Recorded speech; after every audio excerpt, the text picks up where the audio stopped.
The end seemed inevitable. In the depth of the night, amidst roars and shadows, a man found himself alone with his faith. But how did he get here? What paths led him to the mouth of death?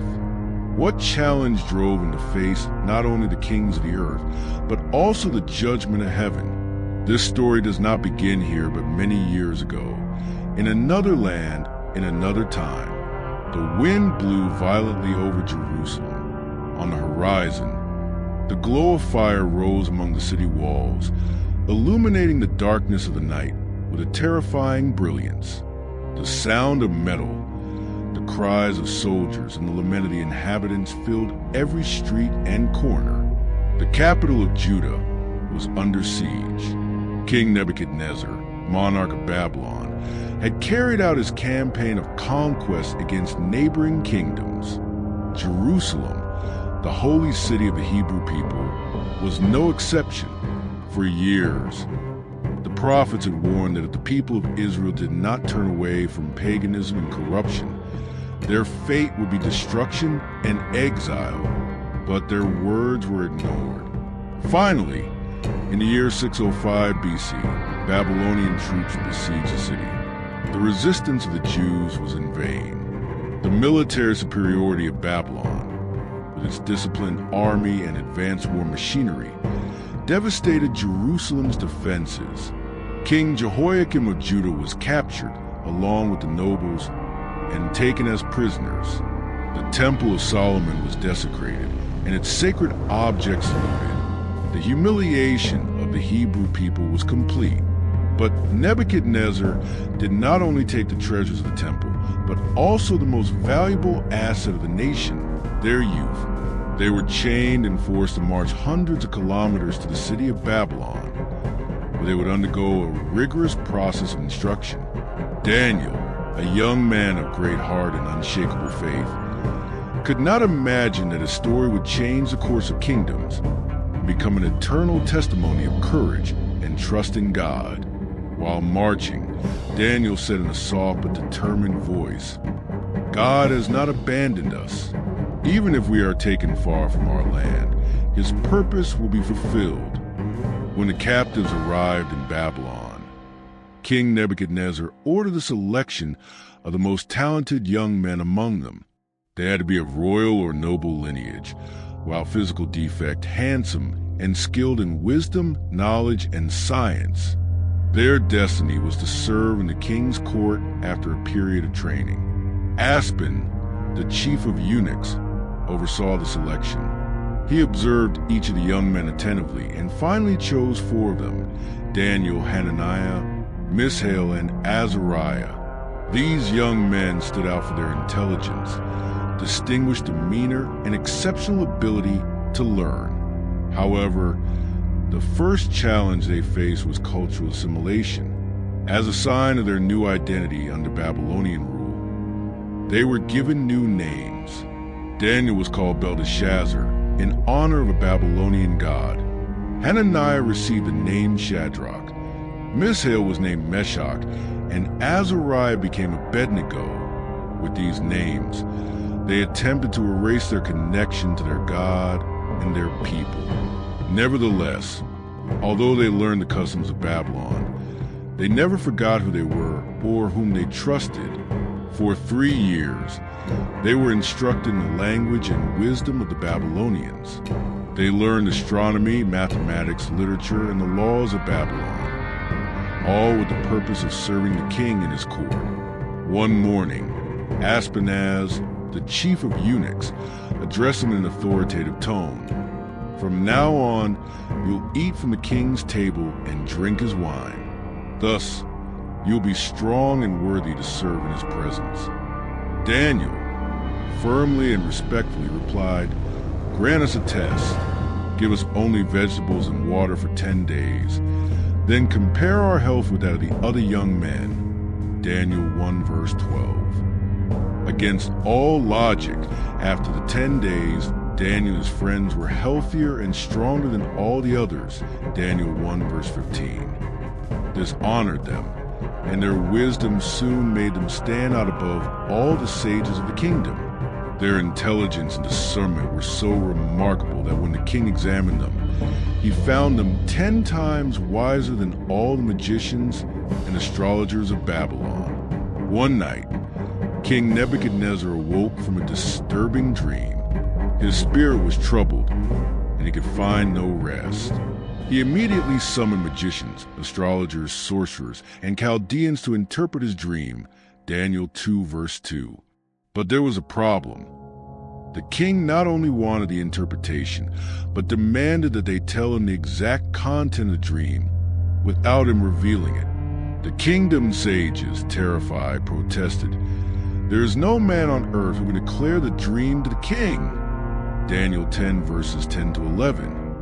Nebuchadnezzar, furious, ordered the execution of all the wise men of Babylon, including Daniel and his friends. When Daniel learned the decree, he asked the king for time to seek the answer in prayer. That same night, God revealed the mystery in a vision. Daniel knelt in prayer. Blessed be the name of God forever and ever, for wisdom and power are his. Daniel 2 verse 20. The next day, Daniel was brought before King Nebuchadnezzar and said, "O king, the mystery the king demands, neither wise men nor astrologers nor magicians can reveal it. But there's a God in heaven who reveals mysteries." Daniel 2 verses 27-28. Daniel described the dream with precision. Nebuchadnezzar had seen a great statue. Its head was of gold, its chest and arms of silver, its belly and thighs of bronze, its legs of iron, and its feet partly of iron and partly of clay. Suddenly, a stone was cut without human intervention and struck the statue's feet, completely smashing it. Daniel 2 verse 34. "O king, you are the head of gold, but after you, another kingdom inferior to yours will arise. Then a third kingdom of bronze will dominate the earth, and a fourth kingdom, strong as iron, will come. Finally, the feet represent a divided kingdom, in which there will be mixed fragility and strength. But in the days of these kings, the God of heaven will establish an eternal kingdom that will never be destroyed." Daniel 2 verses 41-44. The king was amazed by Daniel's wisdom and faith, acknowledging that Daniel's God was the true God. Daniel and his friends were elevated in the kingdom. But despite facing great trials, their faith remained steadfast. In a critical moment, Shadrach, Meshach, and Abednego refused to worship a golden statue, even under the threat of being thrown into a fiery furnace. God miraculously protected them, and Nebuchadnezzar, witnessing this, praised their God. Later, Nebuchadnezzar had a troubling dream, which Daniel interpreted as a warning of his impending downfall due to his pride. Daniel foretold that the king would live as a beast until he acknowledged that God rules over all kingdoms. The prophecy came true when Nebuchadnezzar was humbled and wandered the fields like an animal. After his restoration, he finally recognized God's eternal reign and dominion. His courtiers watched him in astonishment. He cut his hair, regained his dignity in his royal attire, and from his throne he proclaimed an edict: "I glorify and praise the God of heaven, for his kingdom is eternal and his power has no end."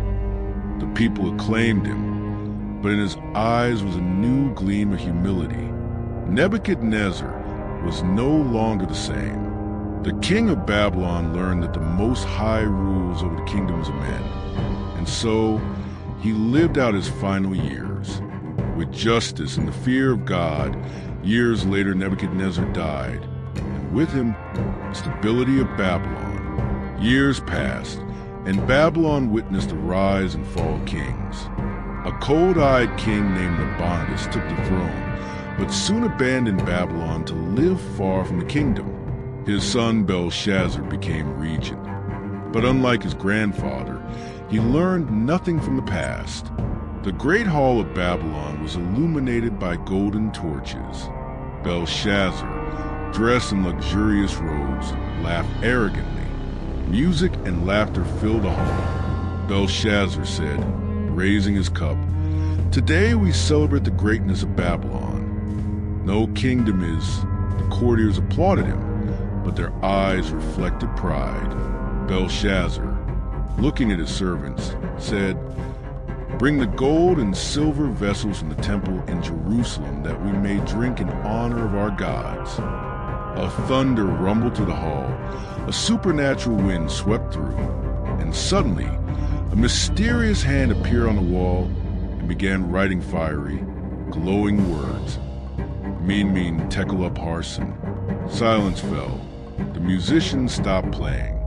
Belshazzar paled and with a trembling voice said, "Bring the wise men to tell me what this means." In the shadows, an elderly woman observed the event. It was the Queen Mother who still remembered the days of Nebuchadnezzar. She approached and said, "There is a man in your kingdom in whom the spirit of the gods dwells. In your grandfather's days, he interpreted dreams and solved mysteries.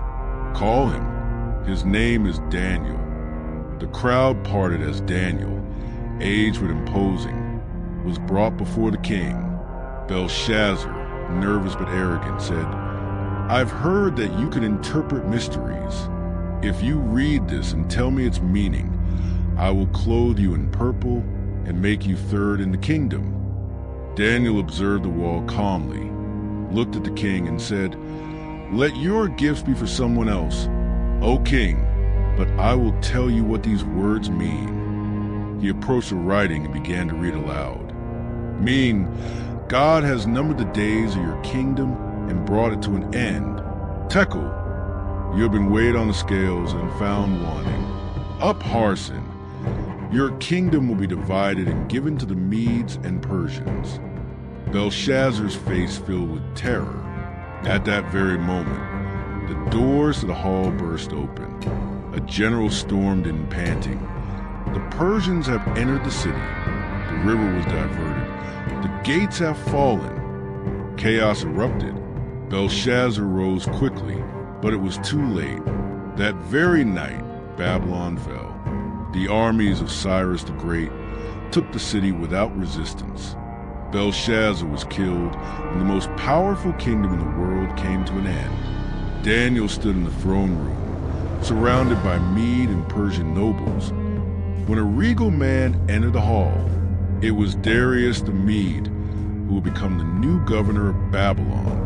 Darius approached Daniel with interest and said, "I have heard of you. Your wisdom and your God have endured longer than empires." Turning to his advisors, Darius declared, "This man will be one of the 3 great governors of my kingdom." Under Darius' rule, Daniel prospered and rose to great authority. This, however, provoked envy among other high officials who conspired to destroy him. They knew the only way to make him fall was through his faith in God. Daniel 6 verses 3 to 5. One day, one of the Persian princes conspiring against Daniel approached the king and said, "O King Darius, live forever. We have agreed upon an edict. For 30 days, no one may pray to any god except you. Anyone who disobeys will be cast into the lion's den." Darius, flattered but unaware of the trap, sealed the decree with his royal ring. One night, as Daniel knelt to pray, his eyes closed before an open window facing Jerusalem. He was being watched from the shadows. The man of God chose faithfulness over fear, and in the darkness, his enemies smiled. The next day, the princes presented themselves to King Darius with feigned concern. "O king, Daniel has disobeyed your decree. We found him praying to his God." The king realized the betrayal too late and tried to save Daniel, but his own law bound him. Daniel was taken to the edge of the den. It was deep and dark, the roars of the lions echoing within the cavern. King Darius looked at him with sadness, saying, "May the God you serve continually deliver you." Daniel descended calmly, offering no resistance, and and the soldiers rolled a massive stone over the den's entrance to seal it. As night fell over Babylon, the king spent a sleepless night in anguish without food or distraction, his heart heavy for the man he had condemned. At dawn, Darius ran to the den and called out in a trembling voice, "Daniel, serving the living God, has your God been able to deliver you from the lions?" A tense silence followed, and suddenly Daniel's voice emerged. "O king, live forever. My God sent his angel and shut the lions' mouths. I was not harmed because I was found innocent before him." Daniel 6 verses 21 to 22. The king, filled with joy, ordered Daniel to be lifted from the den. He had no wounds. In contrast, those who had conspired against him were thrown into the den, and before they reached the ground, the lions devoured them. Daniel 6 verse 24. Then Darius issued a decree exalting Daniel's God, declaring that his kingdom is eternal. Daniel 6 verses 26 to 27. The story of Daniel has transcended time, bearing witness to how God can shut the mouths of our enemies. For when the world seeks to extinguish you, God will make you shine. However, the lion's den was not the end of Daniel's story. It was only the beginning. God would reveal to him the future of kingdoms, the fall of empires, the coming of the Anointed One, and the end of times. Are you ready for what Daniel saw? Don't miss the great finale, the visions of Daniel, the prophecy of the end of times.